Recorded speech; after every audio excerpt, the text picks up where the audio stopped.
मेरे बेटे की इस हालत की ज़िम्मेदार सिर्फ़ और सिर्फ़ ये नायाब है और नायाब की वजह से ही ये सब कुछ हुआ है। मैं कभी भी उसको माफ़ नहीं करूँगी। पता नहीं क्यों जुनैद उसके चुंगल में फँस चुका है और उसको समझ ही नहीं आ रही है। जिस पर आप देखेंगे कि जुनैद कहता है कि अभी भी आप बहुत बड़ी भूल कर रही हैं इस तानिया पर यकीन करके। आप नहीं जानती हैं कि ये लड़की किस हद तक गुज़र चुकी है और क्या कुछ करना चाह रही है। आप बिला वजह उस बेचारी को ऐसे कह रही हैं। आप इसकी चेहरे के पीछे छुपे हुए आंसुओं को नहीं जान पा रही कि किस कदर चालाक और क्या मैं बोलूँ क्या लड़की है। खैर निगार कहती है कि देखो तुम्हारी क्या हालत हो गई, लेकिन अभी भी तुम्हें सिर्फ़ और सिर्फ़ तानिया में ही कीड़े निकालने याद आ रहे हैं। काश तुम्हें अंदाज़ा हो जाए कि तुम गलत कर रहे हो। देखो जुनैद अभी भी सुधर जाओ और इन सब चीज़ों को छोड़ दो। अरे भाई ऐसा करने से कुछ भी हासिल नहीं होगा। बिला वजह के इल्ज़ामात ठीक नहीं हैं। लेकिन उस नायाब को कोई फ़िक्र नहीं, वो अपनी ज़िंदगी में इतनी खुश और आबाद है और उसको बिल्कुल भी इस चीज़ की परवाह नहीं कि उसका बेटा उसके पास नहीं है और तुम हो कि उसके लिए हलकान होते जा रहे हो। जिस पर वो कहता है कि अगर वो खामोश है इसका मतलब ये नहीं है कि वो अपनी ज़िंदगी में बहुत खुश है। वो बड़ी मुश्किल से अपनी ज़िंदगी का गुज़ारा कर रही है और उसका गुज़ारा करना मुझे बिल्कुल पता है कि उसका क्या हाल हो रहा है।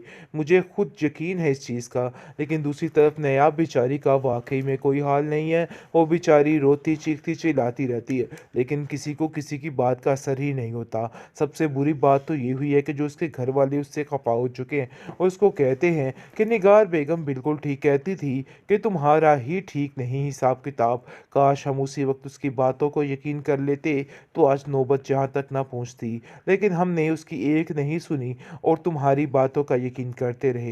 लेकिन नेहा अब डटकर मुकाबला करना चाह रही है और कहती है कि मुझे इन बातों से कोई फ़र्क नहीं पड़ता। चाहे आप लोग जो मर्ज़ी करते रहें, जाएँ भाड़ में, मुझे इन सब चीज़ों पर कोई भी फ़र्क अब नहीं पड़ने एक्सीडेंट हो जाता है। लेकिन आप देखेंगे कैसे ही निगार को इस चीज़ का इल्म होता है कि ये सब कुछ हो गया है, तो वो काफ़ी ज़्यादा परेशान होती है और सोचती है कि काश वो अपने बेटे की बात मान ही जाती, क्योंकि वो जानती है कि जो कुछ हो रहा है सरासर गलत हो रहा है, लेकिन फिर भी जानबूझकर इन सब बातों में साथ दे रही है। लेकिन फ़िलहाल खामोश है, लेकिन बहुत जल्द वो माफ़ी मांगने वाली है और इन सब चीज़ों का गुफ़ारा अदा करने वाली है, क्योंकि वो जानती है कि माफ़ी अदा करने के अलावा और कोई भी ऑप्शन नहीं है और वो जुनैद को ऐसे दोबारा हासिल नहीं कर सकती है। लेकिन नयाब को उस बेचारी का उस घर में रहना बहुत मुश्किल हो चुका है। सब घर वालों ने उससे मुँह मोड़ लिया है। लेकिन जैसे ही उसने एक दफ़ा आवाज़ उठाई अपने बारे में, तो सब कुछ ठीक हो गया और वही आवाज़ काश वो पहले ही उठा लेती, तो सब कुछ बेहतर हो जाता। दादी उसको समझाती है, किस तरह खामोश रहने से कुछ भी नहीं होगा। तुम्हें अपने हक में खुद आवाज़ उठानी होगी। बस ये बात तो तय है कि तुम्हें अपने दिमाग को अब दुरुस्त करना है और सब चीज़ों को देखभाल करनी है। मैं तुम्हारे साथ हमेशा रहने वाली नहीं हूँ। मेरी तबीयत आज ठीक होती है और कल ख़राब होती है और इन सब बातों को तो तुम बड़े अच्छे तरीके से जानती हो और मैं नहीं चाहती कि तुम किसी किस्म की परेशानी का शिकार हो। बस मैं चाहती हूँ कि तुम अपने घर में आबाद रहो और खुश रहो। जिसको सुनकर नायाब रोने लग जाती है और कहती है कि न जाने ये मेरे नसीब में है भी कि नहीं। जो कुछ मेरे साथ हुआ है, क्या आपको लगता है कि दोबारा वो मुझे उस घर में रखेंगे? मुझे उस घर में वो लोग कभी भी नहीं आने देंगे। जिसको सुनकर दादी कहती है कि तुम हौसला मत हारो। एक दिन ज़ावियार खुद आएगा और तुमसे माफ़ी मांगकर तुम्हें इस घर से ले जाएगा। देख लेना, मेरा तुमसे वादा है, एक दिन ऐसा आएगा और ऐसा ही होगा। बेहतरीन ट्रॉमा सीरियल दिल नादान के इस एपिसोड में आप देखेंगे कि जुनैद ने इन सारी बातों पर अपने दिल पर लगा लिया है और वो बहुत ज़्यादा बेचैन और बेकरार हो जाता है। पहले तो जाकर उसको तलाक देता है तानिया को और वो काम ख़त्म करता है। तानिया बहुत ज़्यादा खुश है और कहती है कि तुम्हारे से तो मेरी जान छूटेगी फाइनली। जो मैं चाहती थी वो हो गया। लेकिन दुर्दाना उसको समझाती है कि देखो तुमने बहुत बड़ी गलती कर दी है। तुम्हें इन चीज़ों का अंदाज़ा नहीं हो रहा, लेकिन जब तुम्हें एहसास होगा तो फिर तुम्हें समझ आएगी, क्योंकि ज़ावियार भी कभी तुम्हारे हाथ नहीं आने वाला। ये बात अपने ज़हन में बिठा के रखना।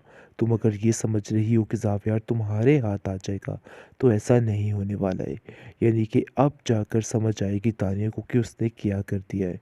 और दूसरी तरफ ड्रामा रचा रही होती है और रो-रो कर निगार को कहती है कि देख लीजिए कि आपके बेटे जुनैद ने मेरे साथ क्या किया है।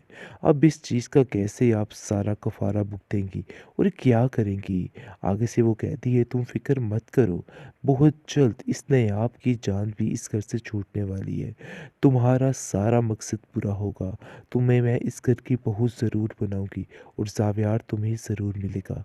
जिसको सुनकर वो बहुत ज़्यादा खुश हो जाती है और चहचहाने लग जाती है, लेकिन ये बात किसी को महसूस नहीं कराती है। खैर आप देखेंगे कि दूसरी तरफ सदमा ले चुका है बेचारा जुनैद, क्योंकि वो जानता है कि हर कोई उससे दूर हो चुका है और तरह-तरह की बातें करते हैं और जिसकी वजह से उसकी माँ भी, जब अब उसने देखा कि उसकी माँ भी उससे दूर हो चुकी है, तो ये बात का वो सदमा ले बैठा और सोचता है कि आखिर नयाब पर उस पर इस तरह के इल्ज़ामात लगाए जा रहे हैं, बिल्कुल बेबुनियाद है और कैसे इन सारे इल्ज़ामात को वो मिटाएगा, क्योंकि जैसा रवैया ज़ावियार ने उसके साथ रखा और दूसरी तरफ गज़नफ़र ने भी उसका जो हाल किया है, उसे वो सारा कुछ नहीं भूल पा रहा है। इस टेंशन की वजह से उसका एक्सीडेंट हो जाता है। लेकिन आप देखेंगे कैसे ही निगार को इस चीज़ का इल्म होता है कि ये सब कुछ हो गया है, तो वो काफ़ी ज़्यादा परेशान होती है और सोचती है कि काश वो अपने बेटे की बात मान ही जाती, क्योंकि वो जानती है कि जो कुछ हो रहा है सरासर गलत हो रहा है, लेकिन फिर भी जानबूझकर इन सब बातों में साथ दे रही है, लेकिन फ़िलहाल खामोश है। लेकिन बहुत जल्द वो माफ़ी मांगने वाली है और इन सब चीज़ों का कफ़ारा अदा करने वाली है, क्योंकि वो जानती है कि माफ़ी अदा करने के अलावा और कोई भी ऑप्शन नहीं है और वो जुनैद को ऐसे दोबारा हासिल नहीं कर सकती है। लेकिन नयाब को उस बेचारी का उस घर में रहना बहुत मुश्किल हो चुका है।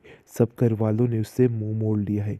लेकिन जैसे ही उसने एक दफ़ा आवाज़ उठाई अपने बारे में, तो सब कुछ ठीक हो गया और वही आवाज़ काश वो पहले ही उठा लेती, तो सब कुछ बेहतर हो जाता। दादी उसको समझाती है, किस तरह खामोश रहने से कुछ भी नहीं होगा। तुम्हें अपने हक में खुद आवाज़ उठानी होगी।